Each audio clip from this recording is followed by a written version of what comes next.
What really stood out to me during this course was definitely the UDL and the UDLR videos we had to do weekly. These videos definitely started out as confusing to make in the beginning of the semester, but quickly got easier as I got the hang of it. I feel that it was an interesting way of how we had the opportunity to choose from 3 different platforms and ways of making our videos. This really allowed us to embrace our creativity and not add a little bit of our own into each every week.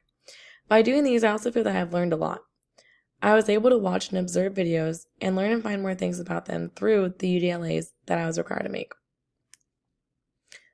This way of learning was definitely beneficial to becoming a teacher, as I was basically acting like a teacher covering certain topics and lessons in a way with the Adobe Spark and screencasted narrated videos. I've never done assignments like this before, so this was a new learning experience for sure.